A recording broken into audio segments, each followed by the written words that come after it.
Good evening. I'm Jennifer McCrory, the Director Curator of the Moose Jaw Museum and Art Gallery.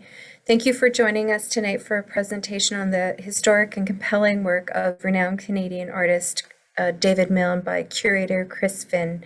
I'd like to begin by acknowledging that the Moose Jaw Museum and Art Gallery is situated on Treaty 4 territory, the traditional lands of the Nehewak, Cree, Anishinaabe, Ojibwe, Saulteaux, Nakota, Dakota, Lakota, and on the homeland of the Métis Nation. We respect and honor the treaties that were made on all territories. We acknowledge the harms and mistakes of the past, and we are committed to moving forward in partnership with Indigenous nations in the spirit of reconciliation and collaboration.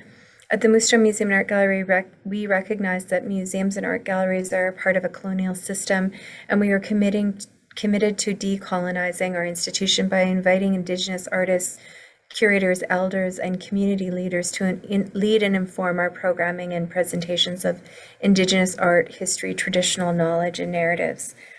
This presentation tonight is in response to the exhibition currently on display at the Moose Jaw Museum and Art Gallery titled Blazes Along the Trail, Exploring David Milne's Imaginative Vision, which is organized and touring nationally by the Art Gallery of Windsor and is curated by Chris Finn from the Art Gallery of Windsor's permanent collection.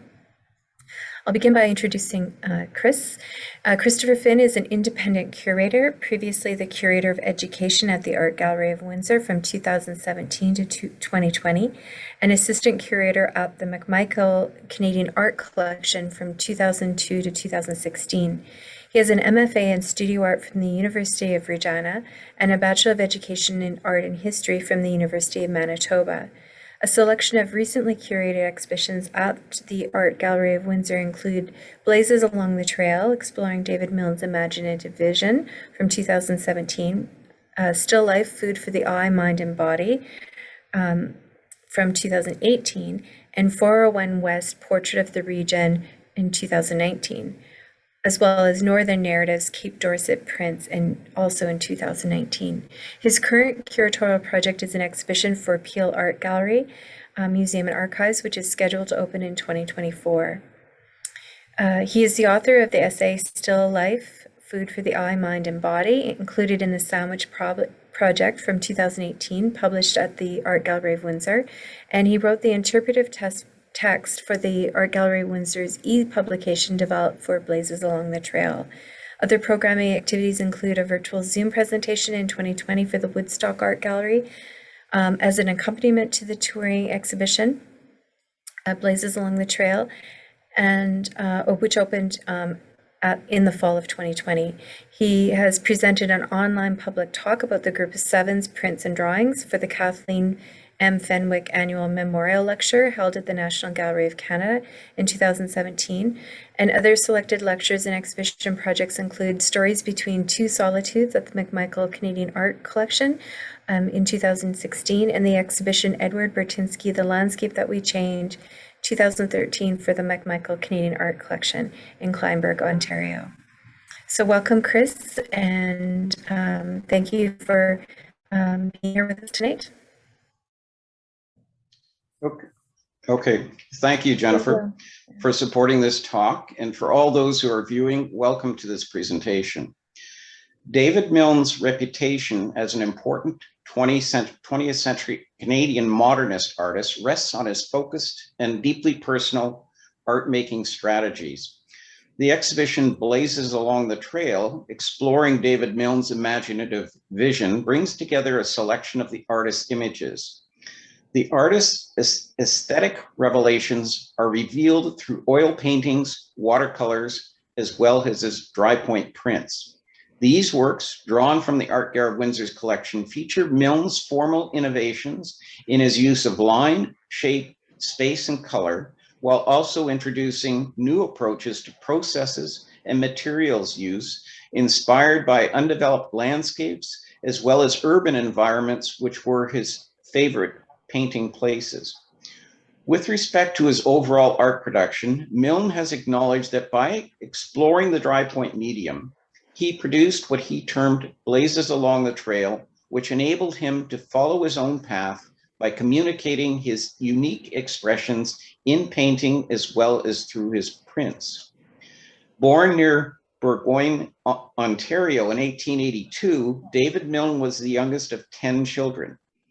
Following his family's move to Paisley, Ontario, Milne later pursued his high school studies in Walkerton, Ontario, and he was regarded as an outstanding student with a strong interest in art making, particularly drawing.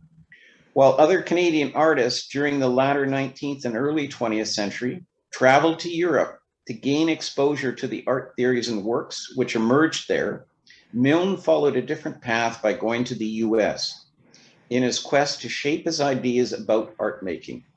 The artist's early formal art studies began in New York City in 1903 at the Art Students League. Milne was not inspired by the instruction there. More stimulating ideas were presented in the lectures being offered by other American contemporary artists, as well as by visits to galleries where he saw exhibitions featuring European artists Claude Monet, Henri Matisse, Paul Gauguin, and others. His exposure to American and European artists helped to shape Milne's approach to challenging artistic traditions by concentrating on the modernist aspects of art making, by emphasizing formal innovations in the use of line, shape, space, and color. To earn a living during his time in New York, Milne began to produce posters, signage, and advertising cards for small businesses. Despite his efforts to derive an income from advertising illustration, Milne was faced with many challenges in selling his commercial work, achieving only limited success. Milne also began exhibiting in various art society and juried exhibitions in New York City and other centers. In 1913, he displayed 5 works in the Armory Show, a major art exhibition of modernist art held in New York, which resulted in some positive critical and curatorial acknowledgement for Milne. Milne married Patsy Hagerty in 1912, and in 1916, he and his wife moved from New York City to Boston Corners, a rural village in upstate New York. The move allowed him to put more effort into painting full-time, and Boston Corners was within a reasonable travel distance to New York City.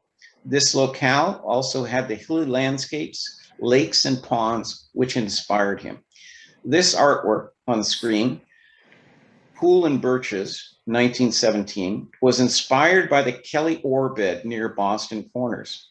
Intrigued by the surface reflections of the ponds, Milne's intention was not to simply record a detailed rendering of a specific site.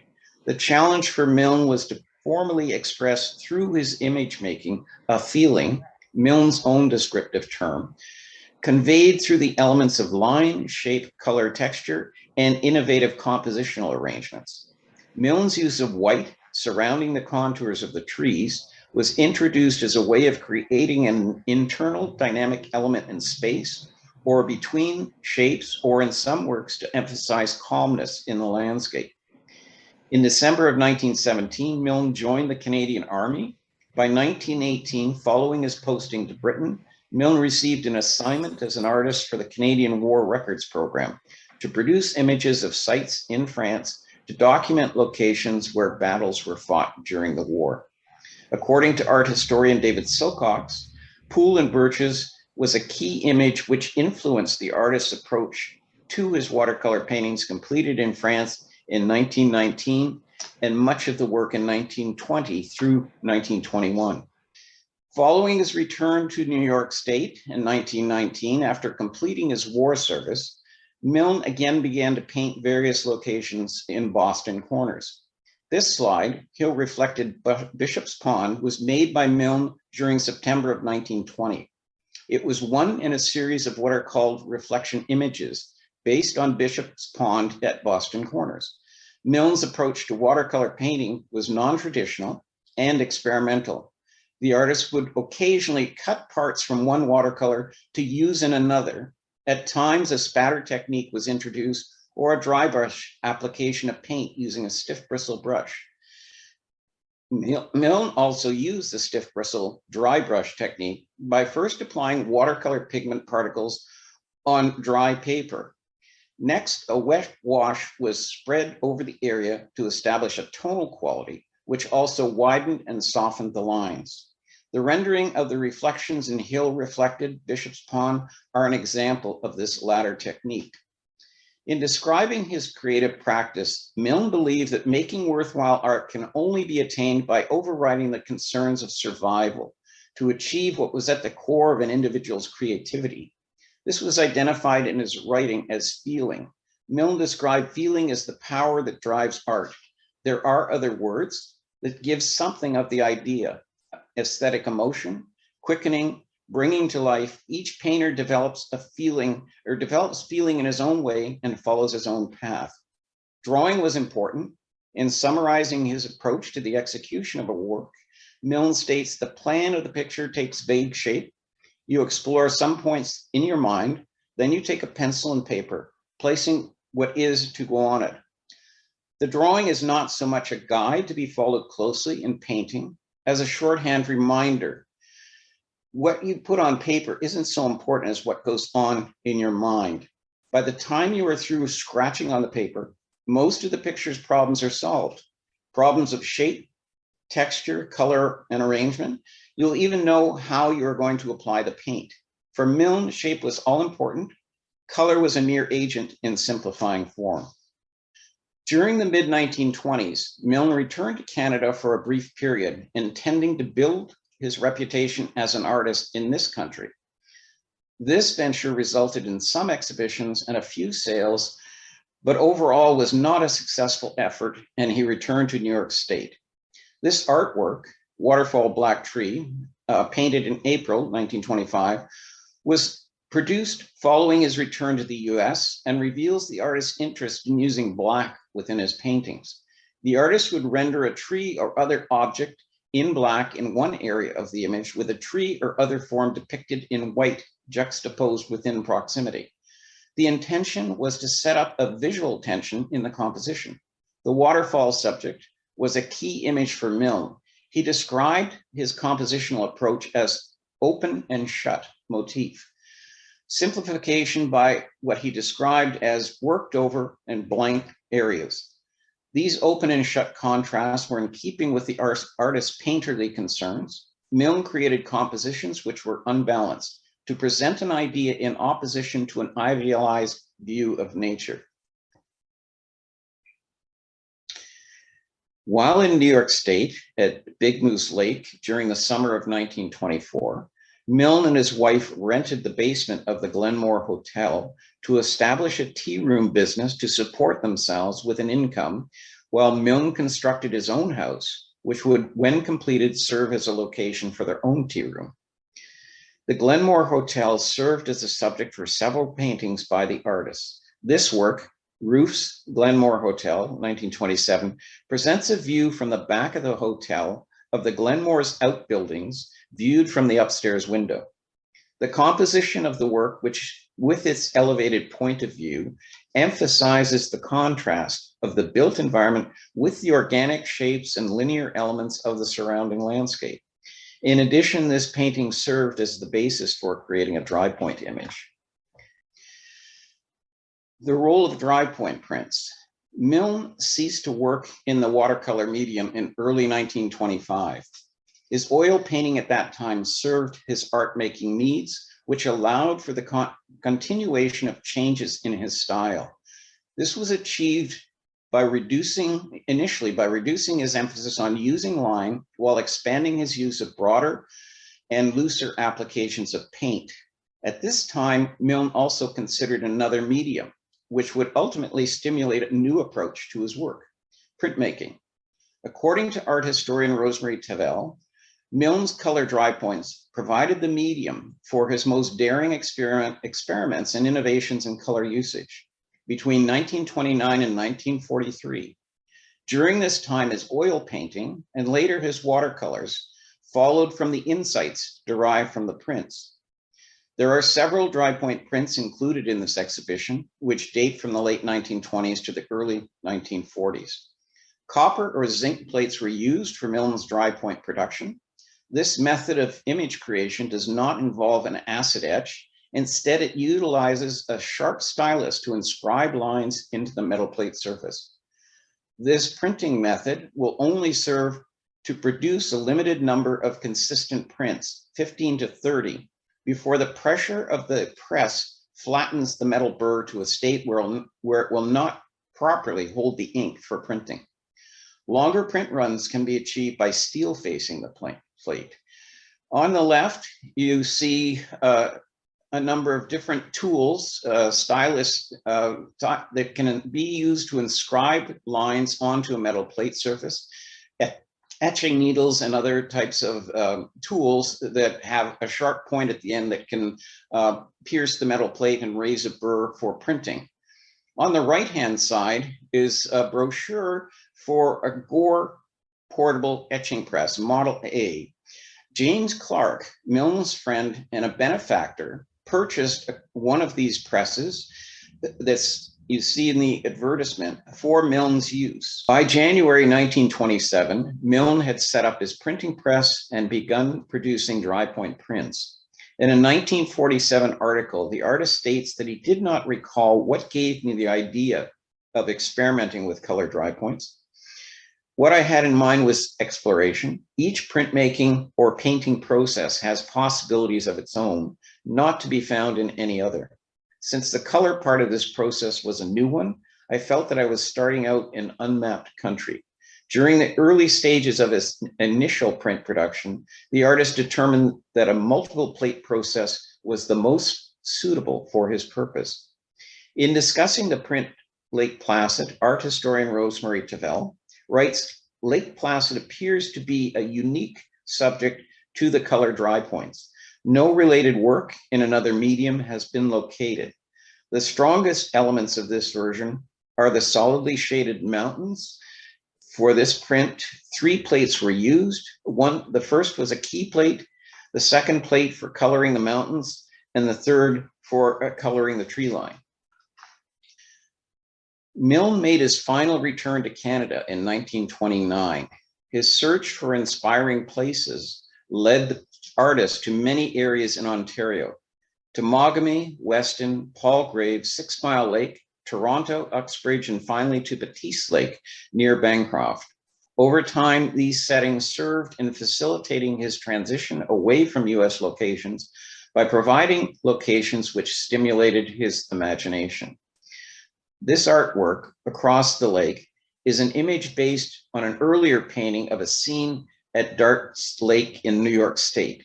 The print produced in Palgrave marks the first time that Milne chose a light, warm color for the key plate. The stronger color was held back, and this strategy not only introduced a new approach for his prints, but also for his painting, in which he moved away from black or blue as the defining color. Once engaged in the Drypoint process, his printmaking experience allowed him to arrive at his preferred selection of print paper, the use of Windsor and Newton oil colors as a substitute for printing ink, because etching inks at this time were limited to black or brown. Milne also determined the most suitable degree of dampening for the print paper, which provided the best print impressions. Blind Road is based on an earlier work the artist created following his arrival in Palgrave. It represents a reinterpretation of Milne's earlier painting of this subject.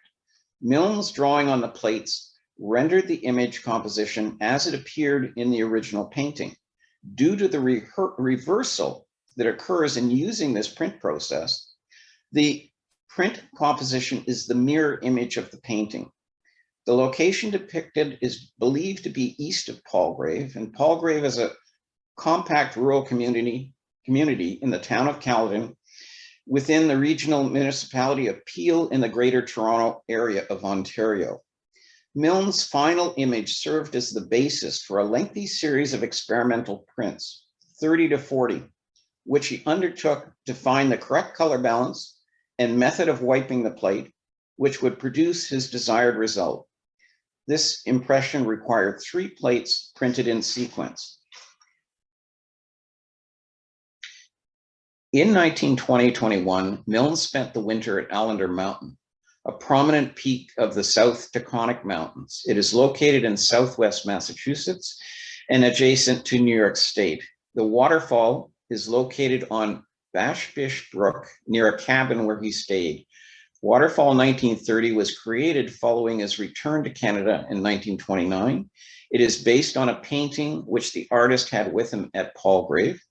This is a 3-color sequentially printed image. Although Milne numbered the edition at 50, only about a dozen signed copies have been identified. Outlet of the Pond, 1930. The setting is Squash Pond, located near Big Moose Lake in New York State. Milne has used a warm color for the key plate. Milne print interpretation of the fall scene conveys a light and airy feeling rendered in a rhythmic composition of tree forms which surround the pond. The seeming spontaneity of the image has been realized by Milne's carefully controlled inking and wiping practice of the multiple plates used for printing. Milne states the motif is one of worked over and blank spaces acting as foils for each other. The artist wrote about his use of what he termed dazzle spots, blank areas which would draw the viewer's eye to the details in the composition. The image was produced from 3 plates with yellow ochre, vermilion, and French ultramarine. Only 13 signed prints are identified. There is a designation of 50 prints, which may represent the number of proofs pulled. Currently titled The Painting Place, which is dated from 1930 to 31, and originally titled Hilltop when published, was a commissioned print project which appeared in the periodical The Colophon, a book collector's quarterly, part 5. As previously mentioned, the Drypoint process was limited to small print runs, usually 15 to 30, unless other steps were taken. To complete the 3,000 plus print run for the painting place, the plates not only required steel facing to maintain the metal burr for printing, but also the production of several additional plates, a total of 8, 4 pairs of plates replicating the original images. For this extraordinarily large edition, Milne limited the print to 2 colors. His usual edition print runs were limited to considerably fewer impressions. Although he was living in Canada, Milne continued to be inspired by his experiences in New York State. A published account identifies the moment which moved Milne regarding this subject. The artist had set out for a long walk near his home in New York State in 1926. He took a nap on Gamble's Cliff above Big Moose Lake and reported that first blink on waking, before I lifted my head, introduced the frame. The image was later reworked in 3 paintings and several prints, including this one. A personal element appears in the composition. This landscape view contains a representation of the artist's presence through the inclusion of his painting materials in the foreground. This is a view of the print as it was published in the Colophon. And there are still copies of this particular publication available through used book dealers, but this is an original print that was bound into the book. Queen's Hotel, 1931. The location featured is the Queen's Hotel in Palgrave, Ontario. According to published accounts, it was a gathering place where Milne would meet to chat with the community residents. The print composition is the mirror image of an oil painting by Milne, which was produced in the same year. The composition of the painting version has the large building in the foreground positioned on the right with the smaller structure appearing on the left. The printing color sequence is burnt sienna, French ultramarine, and crimson. Many of his dry points were produced in different states as the artist worked towards realizing the most suitable solution with respect to achieving satisfactory results with the images he created. In the final state, the prints may also include 2 handwritten numbers, which appear below the image. The first indicates the sequence within the edition, and the second indicates the edition size. Milne indicated that he experimented extensively. His preference was to produce prints in various states with no consistent editions. Barns. The bidivisional composition of barns, which feature a blank sky in the upper portion with buildings positioned below, reflects Milne's focus on spatial arrangements with horizontal placement across the image plane. This subject was one that Milne revisited from his 1930 painting. Prints made during the early 1930s, were varied in the progression from one state to the next. For this particular print image, there were 8 states in all. 4 plates for this version. Barnes were required to create this state 3 impression. Zinc white was printed as a flat color. Cerulean blue, yellow, and vermilion were printed from separate plates. The black color plate was not used for this state. In 1935, Milne's art came to the attention of art collector Douglas Duncan, who took this photograph of Milne while visiting at one of the artist's painting places near 6 Mile Lake. Born in Kalamazoo, Michigan, Douglas Duncan had studied at the University of Toronto. He later became a member of the founding committee of the Picture Loan Society in 1936, which exhibited, sold, or served as a lender to clients as a means of promoting the art of unrepresented contemporary Canadian artists. Having viewed Milne's work in Toronto, Duncan sought out the artist, which resulted in a long-term friendship and business relationship between the two men. Duncan eventually became the sole agent for sales of Milne's work. There are 3 photographs of David Milne by Douglas Duncan included in the exhibition. In his role as Milne's business representative, Douglas Duncan was involved in discussions with the artist in terms of evaluating works and offering advice and encouragement to the artist to retain certain pieces for further assessment rather than destroying them. Duncan's interest in Milne's overall career production led to his acquisition of the artist's early works, in addition to continued purchases from the artist's ongoing production. During his lifetime, Douglas Duncan was recognized as a major collector of Canadian art. Following Duncan's death in 1968, his sister, Frances Duncan Barwick, arranged for the allocation of thousands of works to collections at Canadian institutions, including the Art Gallery of Windsor. This impression of Blue Sky Palgrave, 1931, represents a state of the first impression. If you look closely at the original copy of the print, which is displayed in the exhibit, you will see crossed light pencil lines forming an X on the print. According to art historian Rosemary Tavel, the pencil lines, which appear on the surface of the print, were applied by David Milne himself. He regarded some impressions as inferior and marked them with crossed lines. Douglas Duncan acquired the work and kept it in his collection. This is an original work and was pulled by the artist. The Art Gallery of Windsor received this work from the collector's sister as part of the bequest from the Duncan's estate. Next slide. Milne had separated from his wife, Patsy Hegarty, in 1933. In the summer of 1939, Milne moved from 6 Mile Lake, where he had been living, to Toronto to be with his now partner, Kathleen Pavey, with whom he would later have a son, David Milne Jr. Milne and Pavey remained in Toronto for just over a year before moving to Uxbridge, Ontario in 1941. The artwork. Having returned to watercolor painting in 1937, following a 12-year lapse, Milne concentrated almost entirely on producing watercolors while in Toronto, which resulted in the completion of more than 100 paintings. Milne's subject matter during his time in Toronto included images of many locations in the city. The artist's intention was not to render the details of the site, but to emphasize the use of formal elements to convey his vision. This work, Ship Channel, presents a view of Toronto Harbor. Milne's energized brushwork establishes with a minimum of detail the shoreline forms on either side of the channel. The white area, which represents the channel itself, provides a dramatic diagonal element which leads the viewer's eye to the background. Milne's interpretation, with its reductive application of lines and shapes using a minimal color palette, offers a visual experience rendered in Milne's personal calligraphic vocabulary. The view of the channel depicted is near the east entrance of Toronto Harbor. This is the second version of Still Water and Fish, 1941, presenting a scene which was likely inspired at 6 Mile Lake.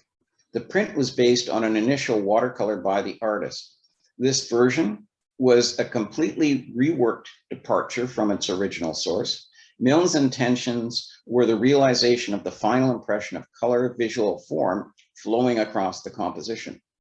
3 plates were used to establish the color of the shoreline, the color of the lower half of the tree at center, and a third color.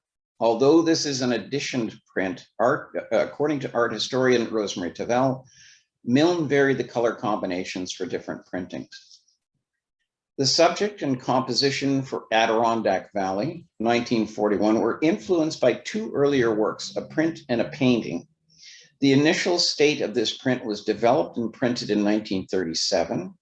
The original design for the first state had an absence of detail in some areas of the composition. The final state, from 2 to 5, were printed in 1941, the production year of this print, after some additional reworking of the 2 plates which were used in the printing. Textural qualities and details were added for the final plates. Milne rethought color schemes for the printing and the various states. Published research about Milne's printing process has indicated that these color schemes are so varied it is impossible to determine the exact combination of colors used for some impressions. Some colors which appeared in various impressions were black, French ultramarine, burnt umber, and zinc white, among others. Although there is an inscription that the edition was 26, the total number of prints collectively for all identified states are 33 prints. The subject of the 2 versions of Main Street, 1942, this slide and the next slide, is based on a view from Milne's studio window when he was living in Uxbridge, Ontario.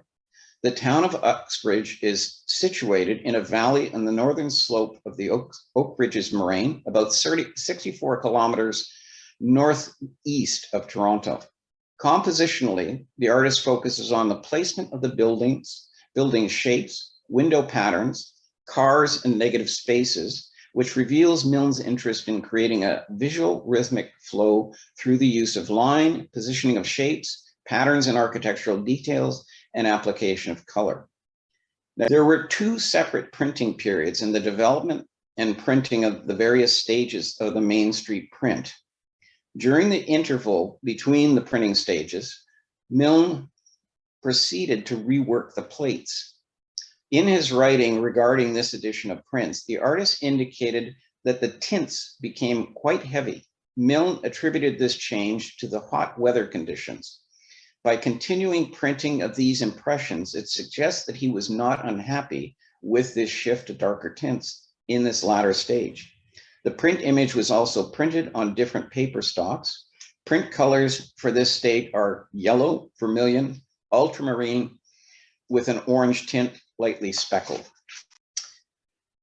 During the interval period between the Main Street printings, Milne produced Grain Elevator. Milne's bidivisional composition incorporates elements of shape, line, color, and texture in a variety of relationships which create visual tension across the lower portion of the image. Milne modified the image with different color and plate combinations. 4 plates were used for some impressions, some were printed with 3. Many impressions were destroyed according to the artist's recorded account.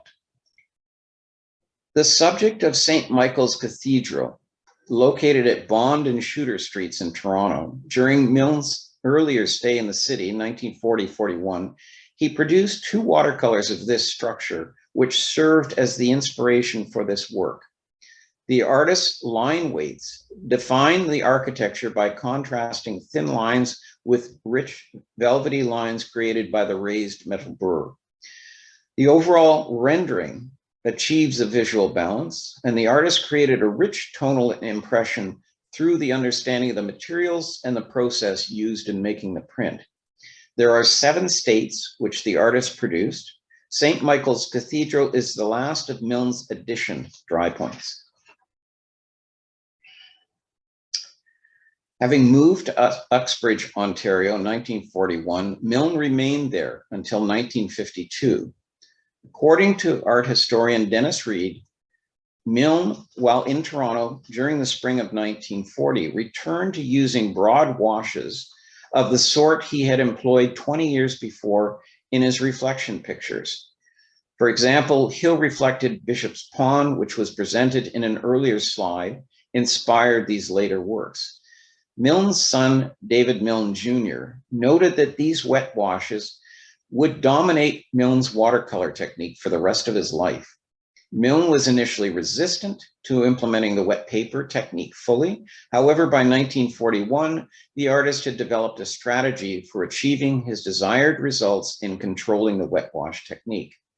According to art historian David Silcox, Milne worked on creating a final version of Last Snow of Winter for 11 days between March 23rd to April 2nd. In addition to this work, there was another subject being developed concurrently. The artist produced preliminary studies over several days for each of the selected subjects before completing this watercolor. By 1948, all of the artist's paintings were produced at Baptiste Lake near Bancroft, Ontario, where he had built a cabin. Baptiste Lake is a large lake located in Herschel Township, Bancroft. It is about 15 minutes from the town of Bancroft and an hour south of Algonquin Park, and is a 3-hour drive from Toronto. During the winter, Milne lived alone at Bancroft.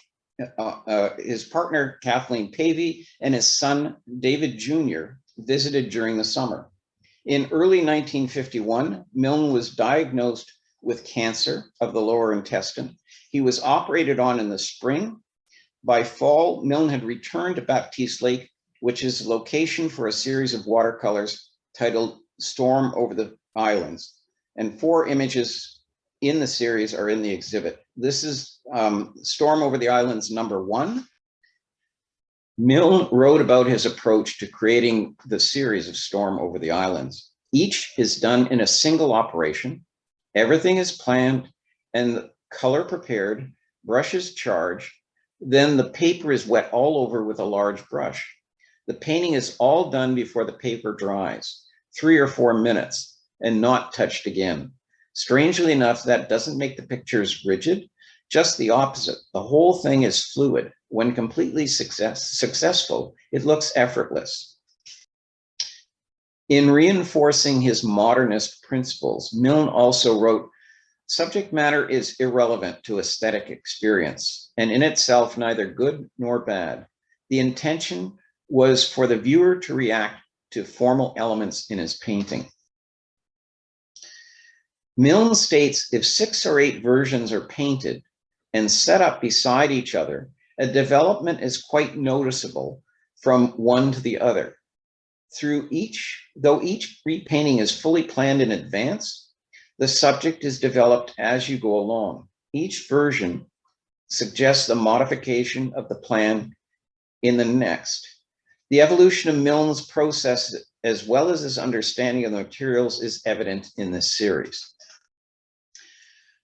There is one of the works that have been included. I wanted to deal with some additional information about art, preservation of art. And this series refers to David Milne's Weed Mines, 1917. Art galleries perform many functions besides exhibiting art.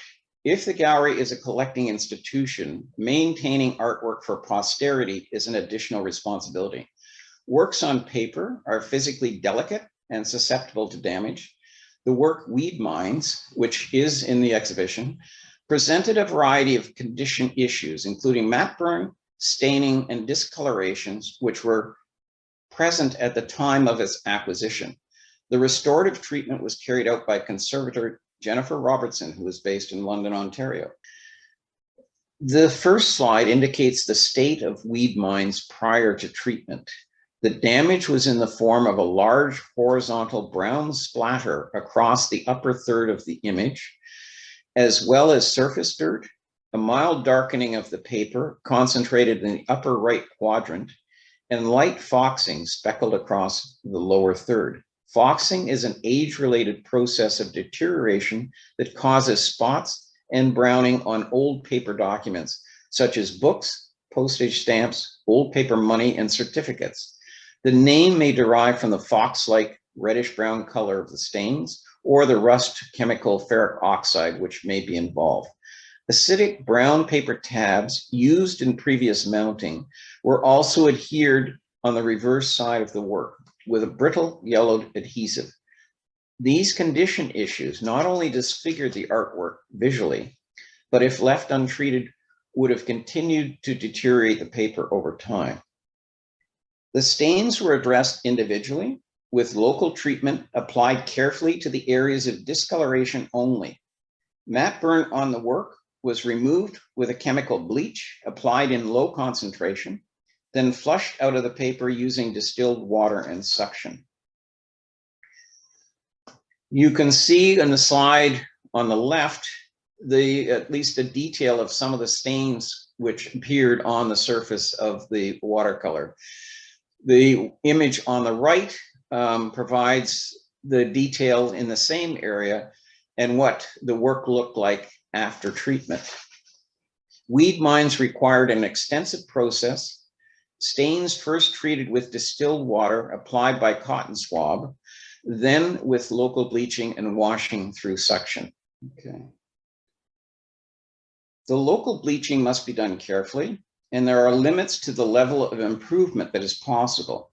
The discolorations must be gently reduced, only to the point where it matches the overall hue of the paper. All chemical residue must be removed by rinsing, as any remaining bleach can cause changes in the paper over time. The conservation treatments performed on the artwork has restored it to a condition much more in line with the artist's original intent. The goal of the conservation treatment was to improve both the stability of the materials and the aesthetic appearance of the images. Some summary notes about the artist. The artist's final year of art production was 1952. Milne was diagnosed with cancer in 1951, was treated and recuperated, continuing to make art in 1952. In 1953, the artist, due to ill health, was incapable of painting prior to his death in that year from a stroke. Milne wrote extensively about his art practice, reflecting on the changes over his career. This body of writing forms an important supplement to his visual art. With respect to Milne's landscape imagery, which encompasses the towns and cities, he has interpreted his aesthetic formal art making strategies and motifs displayed in both his paintings and his prints. By following what he termed his blazes along the trail, Milne introduced new approaches in developing the pictorial surface, exploring an expressive range of means for engaging the viewer by visually sharing his aesthetic emotion from the experience which inspired the work. Thank you for viewing this presentation. If there are any questions to follow up, you can use either the audio function or the chat box for posting your questions.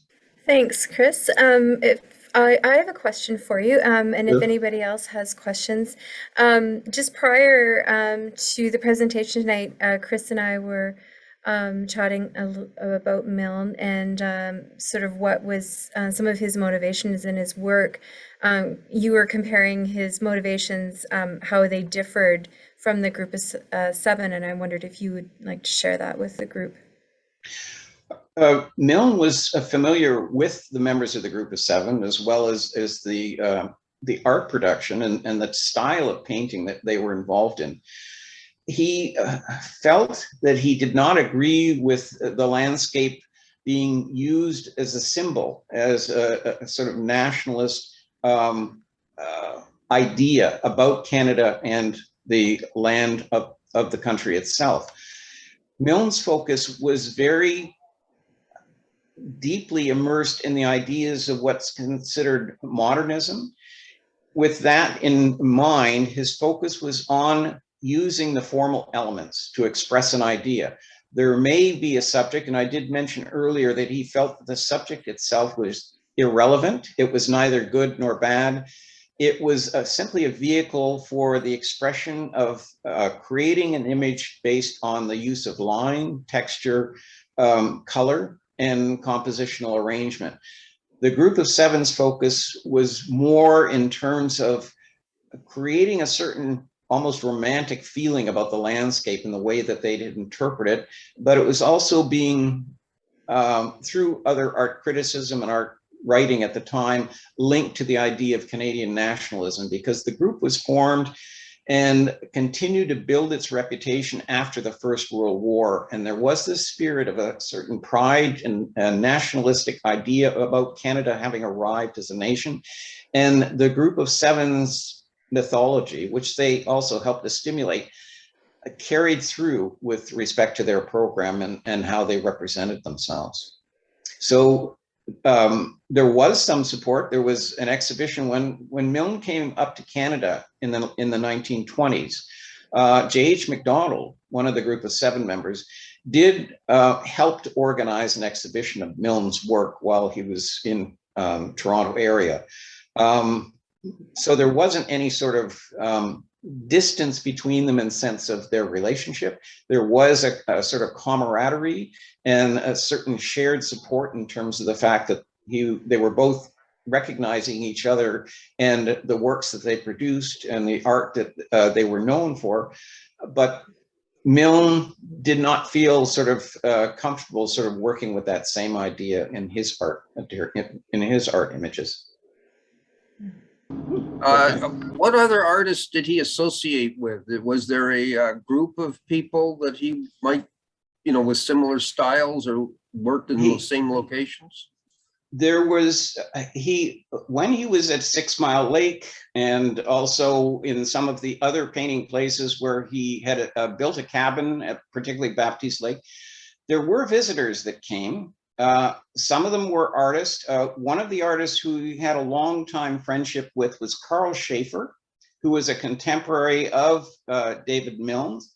And Carl Schaefer was based in Toronto, but Milne kept encouraging Schaefer to actually take up Drypoint printing because he also felt that it might provide some different sort of experiences that would influence his work as well. I had read an account. Carl Schaefer was a little bit reluctant to undertake to explore that kind of printing medium at that particular time because he felt that the end result might start looking too much like what David Milne was doing. But they did share a friendship and a lot of conversations in terms of exchanging ideas. Milne, for all of his preference for isolating himself and working alone, he did maintain quite an extensive social network. I mentioned a name, James Clark. This was a friend and a commercial artist that Milne knew when he was in New York City.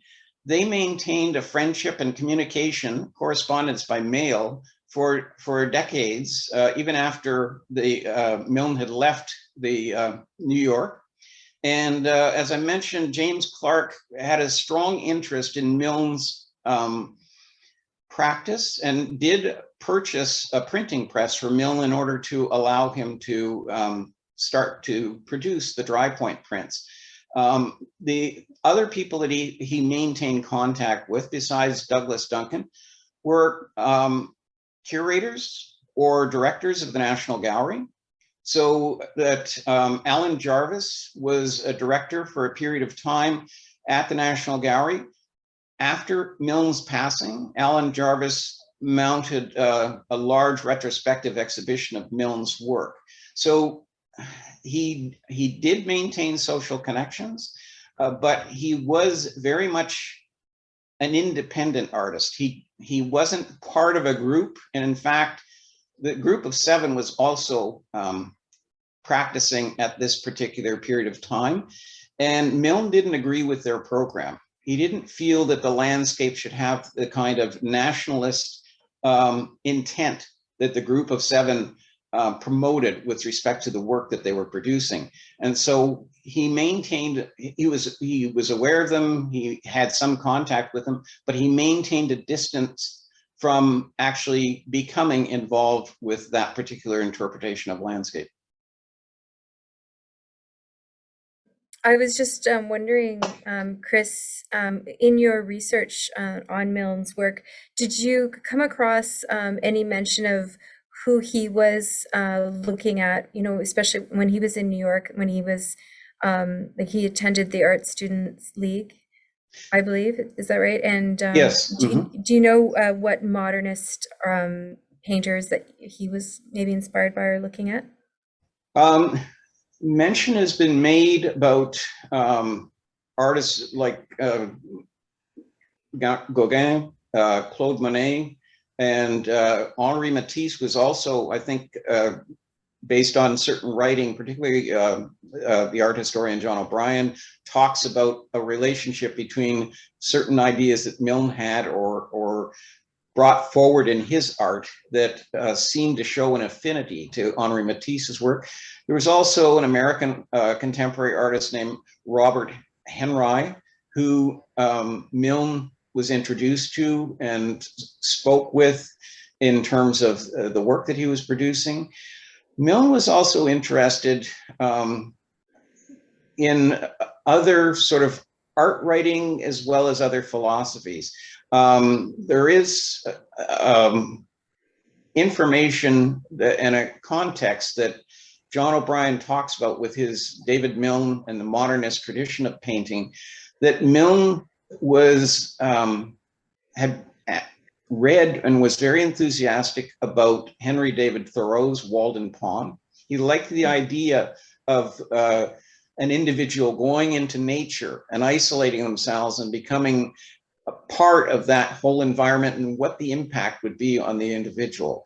Milne interpreted it in a somewhat different way, but he was also interested in art writing that appeared by art critics who were writing at the time in the early part of the 20th century, Clive Bell and Roger Fry. One of his ideas about the aesthetic emotion and the feeling that was what drove the production of his art was something that came out of the readings or the writings of those particular art writers and art critics of the time.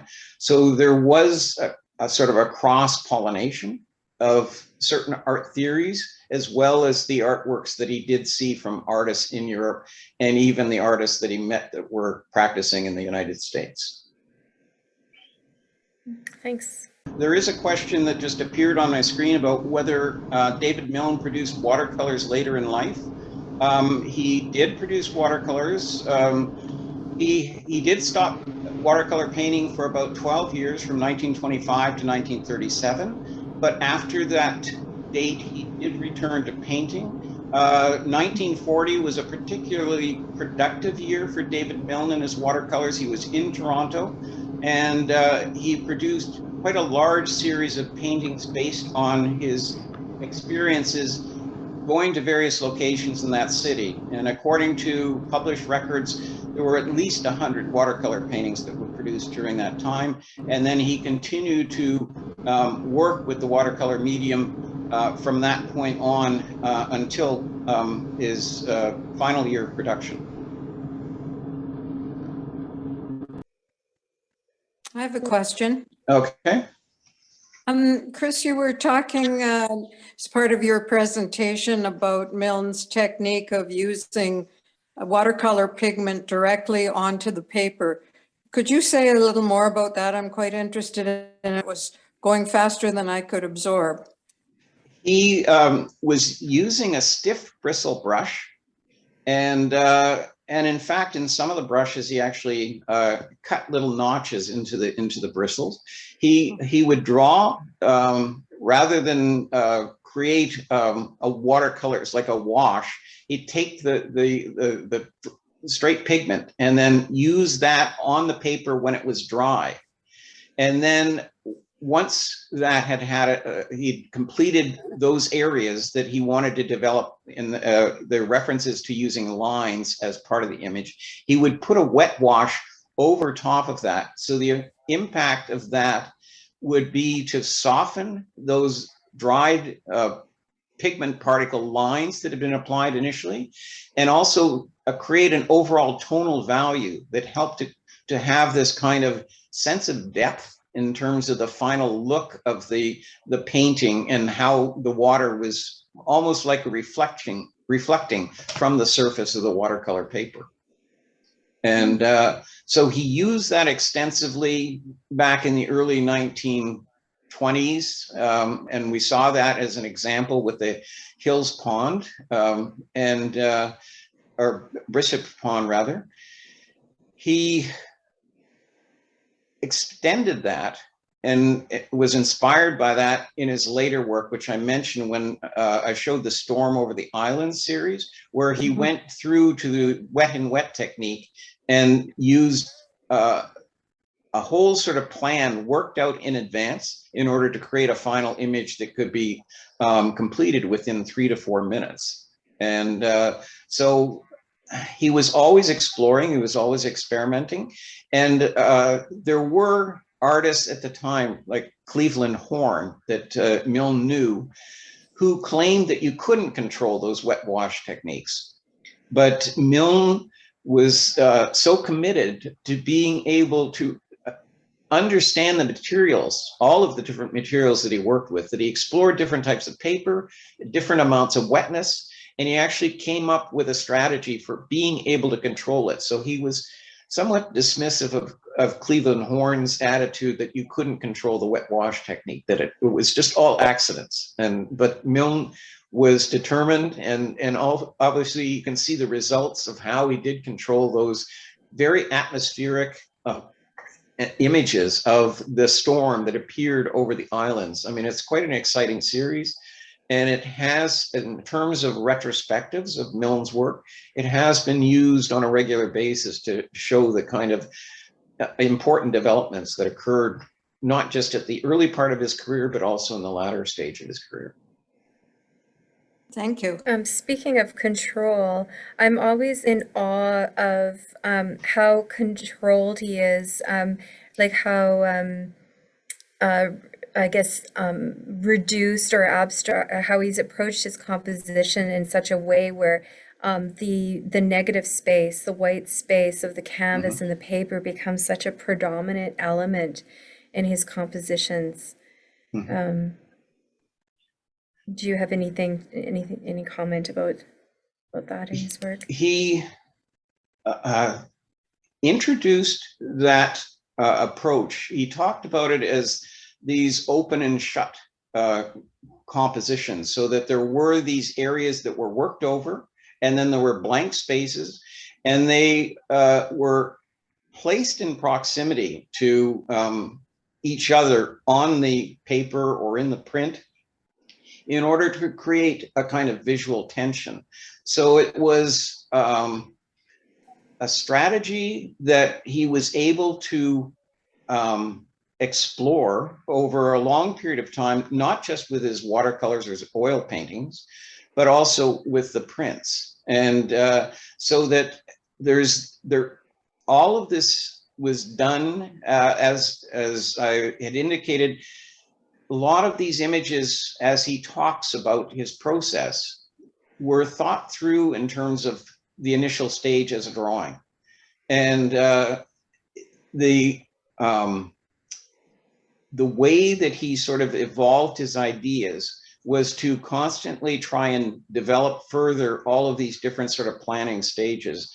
And he talks about the fact that once he had committed to a certain idea for his painting, he was able to just put it all down using the drawings as a kind of reminder, and the paintings themselves just sort of flowed with what he referred to as the aesthetic emotion of that particular moment in time.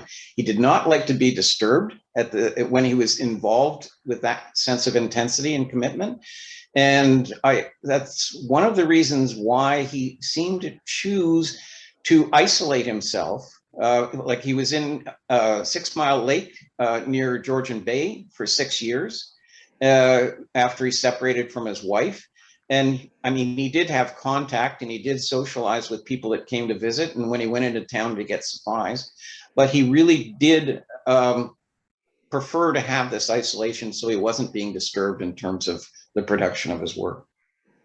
And the open and shut dynamic that he was working with was an important part of that kind of compositional approach that he had initiated. Thank you. If you've had a chance to see the exhibition, there's quite a large body of writing, art historical books about David Milne, various aspects of his life. I've included quotes by Milne within this presentation because Milne felt it was important to communicate his ideas not just through his artwork, but also through recording his ideas. At one point, he had been encouraged to publish a manuscript about his practice, and he did at that point start to maintain a journal that would hold all these different accounts of the changes that occurred over the course of his career. The unpublished manuscript still exists. I believe it's held by the family. But he did value that as an important part of what he was doing in order to ensure that people had a clear idea about the direction of his work and what his practice was about. Well, thank you so much, Chris, for your presentation tonight. It was really informative and enlightening the work of David Milne. And we feel so fortunate to be able to present this exhibition that you curated here in Moose Jaw. And thanks to everyone for participating tonight. Yeah, it's been a great discussion. And thank you, Jennifer, and thank everyone for joining the presentation this evening. And I hope everyone has a chance to see the show while it's on. Yes, please come and see the show. And if you can't come in person, if you are outside of Moose Jaw, an area, we do have it on our website as a virtual exhibition, but you really need to experience these pieces in the flesh, in person, if you can, for their full impact.